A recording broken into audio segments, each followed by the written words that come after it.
Welcome back to Elements of Chemistry tutorials. In this nuclear process video, we're going to talk about uses of radiation and your personal radiation dose. Okay, we use nuclear radiation for all sorts of things. In medicine, we use it for imaging like X-rays and CT scans. They use beta radiation to identify tissue damage, tissues with bones, soft tissues, and even identifying foreign bodies. Nuclear medicine uses radioisotopes to trace elements in the body. We know that, like, your thyroid takes up iodine, so we can use a radioactive isotope of iodine and trace how much gets absorbed into your thyroid. I had thyroid scans done, and they looked at where my thyroid, the gland in your neck, took up the iodine and found that I had a cyst. Um, use studies for blood, the heart, the brain. It's a way of studying how things move through the body or how certain nutrients are being taken up. You're most familiar with oncology or cancer treatment. They'll use radiation from gamma rays from cobalt 60 to shrink and kill cancer cells. They can focus it to a point and damage the cells that way. Brachytherapy involves placing small radioactive seeds inside or near a tumor to deliver a targeted dose of radiation over a period of time. You would make hollow tubes out of gold because gold's very inert. It doesn't react with anything. Put a radioactive isotope inside and deliver it into an inoperable brain tumor to try to kill the tumor. We use radiation to sterilize medical equipment to prevent the spread of disease. Radioactive sterilization is far more effective than heat sterilization and has gone a long way to cut down sepsis and other infections. In industry, we'll use X-rays to test welds, where you connect metal to metal. And we've all have seen TSA where they X-ray your luggage to see that you're not carrying a bomb or something. We can take very, very precise measurements using the radioactive wavelengths. We use it for food safety. We can use X-rays to kill insects, fungus, and bacteria, which will increase the shelf life of foods and reduce food waste. This is used a lot outside the US. It's just people are really afraid of the nuclear because of the accidents of Chernobyl and Fukushima to use that and don't want to see that their food has been irradiated. It doesn't make the food radioactive. The only way to make it radioactive is to shove neutrons in it. And this is basically X-raying the food. It will kill the bacteria on the surface. In agriculture, we use radiation to reduce insect damage without using a pesticide.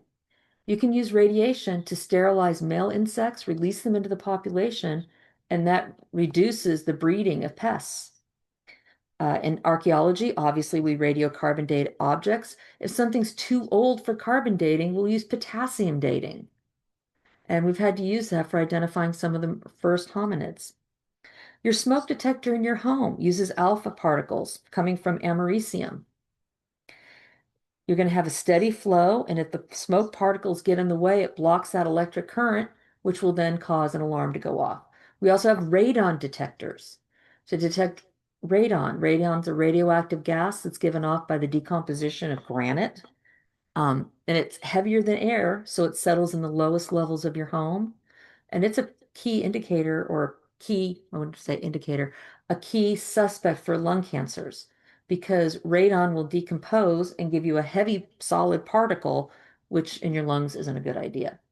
We detect these things by using things called Geiger counters, scintillation counters. Um, we can use film badges that'll, because remember Becquerel, he radiation exposed film. We can look at a film badge and see how much exposure somebody's had. Geiger counters are those little things you see in the movies when they're checking for radiation. That's another kind of scintillation counter. We also use cloud chambers. The passage of a particle through a vapor is going to leave a vapor trail. Just like contrails from planes, you see the plane going overhead and you see the little line where the plane had passed, where it's had the speed has condensed the moisture into actual droplets, which we see as a cloud. And we can identify what particle it is based on how it curves in a charged environment. Radiation in health, first of all, the key thing is to prevent or limit your personal exposure. Alpha particles, they can be stopped and you can limit your exposure pretty easily. A sheet of paper will protect you, your clothing will protect you, going inside your home will protect you from alpha particles. They're dangerous if you ingest them or inhale them because the products, they're often toxic. Alpha particles don't travel far from the source, so you're very much protected by distance. One of my favorite nuclear quotes ever came from the British Army Journal in 1949. So remember, right after we dropped the bombs, and the new British Army Journal said the best defense against the atom bomb, ooh, thunder here, perfect timing. The best defense against the atom bomb is to not be there when it goes off.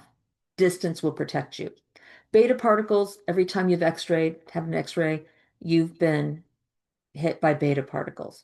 They can penetrate paper, but they're stopped by aluminum foil or a sheet of glass. So the x-ray technicians always go behind a glass partition or a wall to protect you. They cover you with a lead sheet. They want to protect your rapidly dividing cells so that they have a neck guard to protect your thyroid. And you want it to go past your your rapidly dividing cells, so your sex cells.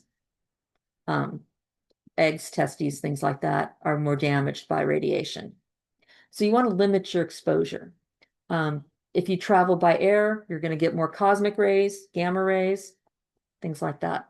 So if we continue here, so you've got alpha particles stopped by paper, beta stopped by foil or glass, gamma rays. These particles have no mass, so they can travel much further and they can penetrate more material. They need 6 inches of lead or 6 feet of concrete. So that's why people built fallout shelters underground to help protect them from gamma rays. So this kind of gives you an idea of how the different rays will pass. Neutrons are the worst. It takes quite a bit of water or concrete to protect you from those neutrons. Because they have no charge, they're hard to stop. So that brings the question, how much radiation is too much? Most people in the US receive about 620 millirems a year or 6.2 millisieverts. Those are the 2 units we use to measure it. REM stands for Roentgen equivalent man, and then millisieverts is another conversion from that. Okay, the big takeaway here is it's the duration of the exposure over time. If you get a large exposure in a short period of time, it's going to do more damage than if you spread it out over time. Small doses every day don't feel so bad, but if you get hit with it all at once, it feels really bad. I had one person explain it, and I thought it was kind of a good analogy. It's like if you went to Starbucks every day and bought a coffee, a latte, and paid $3.50. I know that's cheap, but say you paid $3.50 for it. A week of lattes, $24.50. Doesn't feel too bad. But if you had to pay for that whole year of lattes up front, that's $1,277. That might hurt a little bit. Or if you had 10 years of lattes you had to pay for up front, that's almost $13,000. And 30 years of lattes, $38,000. If you got all of that at once, that might be pretty painful. So just like that, radiation, if you get a lot of it at once, it's kind of painful. So what contributes to your background radiation? Well, lots of things. Where you live, your health status, how many x-rays you've had, how much travel you've done, how many hours you've spent in an airplane, how close you live to a nuclear power plant. Lots of things will affect it. So it's always good to go to a place and find out and calculate your own dose. So here I've included the website down below that you can go to and figure out and calculate your own personal radiation dose. Just realize we always have natural background radiation coming from the sun, coming from the rocks and soil where we live, coming from the food we eat. So don't be afraid of all of it. We've even gotten so afraid of the nuclear word that MRIs have changed their name.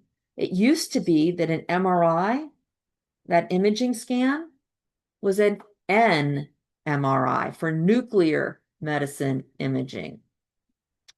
We changed it just so that people weren't as scared.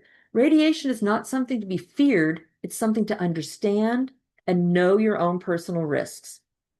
So once again, I hope this helped. If you have questions, go ahead, pop them in the chat. I'm going to try to make a video answering everybody's questions later on. And as always, stay curious, be safe, have a wonderful day, and a great tomorrow.